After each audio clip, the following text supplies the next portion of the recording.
আমি চলে আইছি মামু। মামু ভাই শুনো, মামু মামু তুমি এটা কি দিছো? হ্যাঁ, তুমি এটা কোন ছবি দিছো আমার? হ্যাঁ, আমি মেয়েটাকে ভালোবেসে ফেলছি মামু। তুমি জানো মামু, যেদিন তুমি আমাকে ছবিটা দাও মামু, সেদিন থেকে আমার চোখের মধ্যে আমার ঘুম নেই মামু।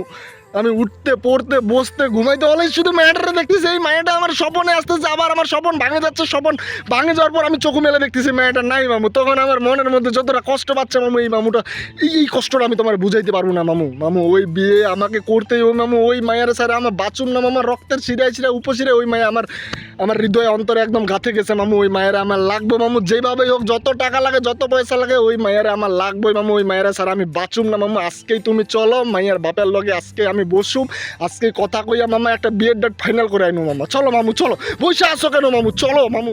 প্রেম, প্রেম শব্দটার সাথে আমি আগে কোনোদিনও পরিচিত ছিলাম না। অযথা ভাবতাম প্রেম শব্দটাকে, কিন্তু এখন বুঝতে পারতেছি যে আসলে এর অর্থটা কি। প্রেম মানে দুটি হৃদয়ের স্পন্দন, যে স্পন্দনটা কিংবা হার্টবিটটা কখনো কাউকে বোঝানো সম্ভব না। আমিও ঠিক তেমনি প্রেমে পড়ে গেছি। এমন একজনকে ভালোবাসছি যাকে কখনো দেখিনি, বাট শুধুমাত্র ছবিতে দেখলাম আজকেই।